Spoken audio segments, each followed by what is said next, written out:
ასე დააკავეს მამუკა ხაზარაძე და ბადრი ჯაფარიძე კოალიცია ლელო ძლიერი საქართველოს ცენტრალურ ოფისთან მისულმა სამართალდამცველებმა. სასამართლო განჩინების გაცნობის შემდეგ ოპოზიციონერ პოლიტიკოსებს ბორკილები დაადეს. 8 თვიანი თავისუფლების აღკვეთის მიზეზი ქართული ოცნების ინიციატივით შექმნილი დროებითი საპარლამენტო საგამოძიებო კომისიის მოთხოვნის შეუსრულებლობაა. პატიმრობის გარდა ორივე პოლიტიკოს 2 წლით საჯარო თანამდებობის დაკავება აიკრძალა. კოალიციის შტაბ-ბინაში მივიდნენ სხვა ოპოზიციური პოლიტიკური გაერთიანებების ლიდერები და საქართველოს მეხუთე პრეზიდენტი. შენობის მიმდებარე ტერიტორიაზე კი ჟინარასქმნა სამინისტროს ათობით ეკიპაჟი და განსაკუთრებულ დავალებათა დეპარტამენტის კუთვნილი ავტობუსები იყო მობილიზებული. მიუხედავად იმისა, რომ სასამართლო განაჩენის გამოცხადებამდე მამუკა ხაზარაძემ და ბადრი ჯაფარიძემ თქვეს, რომ წინააღმდეგობის გაწევას არ აპირებდნენ. მიუხედავად ნებისმიერი გადაწყვეტილებისა, კიდევ ვიმეორებ, ძალიან კაფიოდ უგზავნი ამ გზავნილს ბიძინა ივანიშვილს, რომ არ არსებობს ძალა, რომ მე და ჩემ გუნდს შენი შეგვეშინდეს. ეს მე ვთქვი და კიდევ ვიმეორებ. იმიტომ რომ ეს ბრძოლა არის ჩვენი ქვეყნის ხვალინდელი დღისთვის, თავისუფლებისთვის, თავისუფალ სამყაროსთან ინტეგრაციისთვის და არა ისეთ ქვეყნებთან, რომლის ესე თქვათ ლიდერების პანაშვიდზე შენ ეგრეთ წოდებულ პრემიერ-მინისტრს აგზავნი. ეს არის ბრძოლა. ეს არის განსხვავება ჩვენ შორის, ეს არის ის, რისაც ჩვენ ვართ პოლიტიკაში. 5 წელი დავგზნებდი, რომ 12 წლიანი მუხლი მოგესაჯა, არ დაგვიტოვებია ქვეყანა და გეუბნები არც ახლა ვაპირებთ ქვეყნის დატოვებას. ცოტა ხნით ადრე კოალიცია ცვლილებისთვის ერთ-ერთი ლიდერის საქმეზე განაჩენი გამოაცხადა მოსამართლე ჯვებენ აჭყებიან. გამოძიება მასაც დროებით კომისიაზე გამოუცხადებლობას ედავებოდა. მოსამართლის გადაწყვეტილებით ზურაბ გირჩი ჯაფარიძე ციხეში 7 თვეს გაატარებს, ხოლო საჯარო თანამდებობას 2 წლის განმავლობაში ვერ დაიკავებს.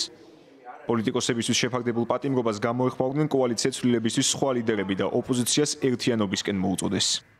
დღეს ზურაბ ჯაფარიძის, მამუკა ხაზარაძის და სხვა პოლიტიკური ლიდერების, რომლებსაც უახლოეს დღეებში ელოდებათ იგივე განაჩენი, მნიშვნელოვანია, რომ კიდევ ერთხელ პრინციპულ საკითხებზე შევძლოთ ერთიანობა რეჟიმთან ართანამშრომლობაში, ერთიანობა რეჟიმის არაღიარებაში, ერთიანობა კრიმინალურ არჩევნებში არ მონაწილეობაში. სხვა შემთხვევაში ერთი მეორეს მიყოლებით. ბიძინა ივანიშვილი დაიჭერს ყველას, ვინც არაღიარებს ქართული ოცნების ლეგიტიმაციას.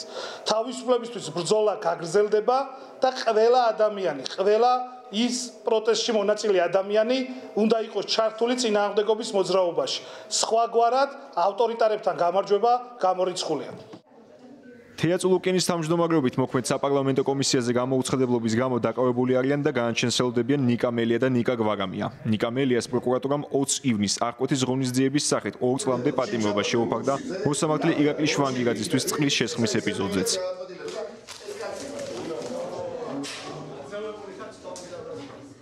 უცნობია გიორგი გახარიას ბედი, რომელმაც საზღვარგარეთ ყოფნის გამო კომისიაზე დასწრება დისტანციური ფორმატით მოითხოვა, რაზეც უარი ეთქვა. თეა წულუკიანმა ექს-პრემიერს ჩორჩანას ეპიზოდზე გამოსაკითხად გონივრული ვადა 2 ივლისამდე მისცა. ჩვენი საქმე არის ის, რომ ჩვენ დავიბაროთ. 2 ივლისი უკიდურესი ვადაა, მეგობრებო, იმიტომ რომ დღეს რა მომენტშიც გადაწყვეტილებას ჩვენ ვიღებთ და მსჯელობთ. 5 ივლისს გვეწურება ვადა, ამიტომ მაშინ 2 ივლისზე შევჯერდეთ. ვინმე ხომ არ არის სხვა მოსაზრების მქონე. კი ბატონო, დიდი მადლობა, მაშინ ეს მიიღებს თქვენი ნებართვით უკვე თავმჯდომარის წერილის ფორმას და მიეწოდება დადგენილი წესით. კომისიის თავმჯდომარის განცხადებას პარტიამ საქართველოსთვის ბრიფინგით უპასუხა და თქვა, რომ გიორგი გახარია არც 2 ივლისს იქნება საქართველოში, ამიტომ კვლავ მოითხოვენ მის დისტანციურ ფორმატში ჩართვას. გიორგი გახარია ერთხელ უკვე იყო კომისიაზე, სადაც ისაუბრა ჩორჩანაძე. ამის შემდეგ არაერთხელ გამოხატა მზაობა ეგრეთ წოდებულ კომისიის ხდომაში დისტანციურად მიიღო მონაწილეობა. რისი შესაძლებლობაც გათვალისწინებულია კომისიის დებულებით და ზუსტად ასეთი შეთავაზება თავად კომისიისგან მან პირველი მიწვევის დროს მიიღო. ეგრეთ წოდებულმა კომისიამ მისი მუშაობის მანძილზე პირველად თავად განაცხადა უარი მოესმინა გიორგი გახარიასთვის, როცა ხვებს ამის შესაძლებლობას აძლევს. ცხადი ხდება, რომ შეშინებული და არაადეკვატურობის ზღვარზე მყოფი ოცნება თავად გაურბის ჩორჩანაზე საუბარს. რადგან ცხადად გახდება, ვინ ღალატობს ქართულ ეროვნულ ინტერესებს და ჩვენი ქვეყნის ტერიტორიულ მთლიანობას. კომისიის დღევანდელი გადაწყვეტილებაც დასწურია, რომ მათ არ სურთ ჩორჩანას საქმეზე გიორგი გახარიას მოусმინონ. 2 ივლისსაც მზაობას ვაცხადებთ დისტანციურად ვისაუბროთ ჩორჩანაზე. სასამართლოს გადაწყვეტილებებს ქართული ოცნება სამართლებრივად სწორს უწოდებს. ირაკლი კობახიძე კი ოპონენტებს კვლავ ეგრეთ წოდებული Deep State-ის აგენტებად მოიხსენიებს და ამბობს, რომ ყველა, ვინც საპარლამენტო კომისიას არ აღიარებს, ციხეში წავა. Თეატროლოგიაზე კი არ არის საუბარი, აქ არის საპარლამენტო საგამოძიებო კომისიის თავმჯდომარეზე საუბარი, როდესაც საგამოძიებო კომისიას მის თავმჯდომარეს აქვთ კითხვები, ყველა არის ვალდებული პატივის წესს ქვეყნის კონსტიტუციას, არ აღიარებენ წავნენ ციხეში.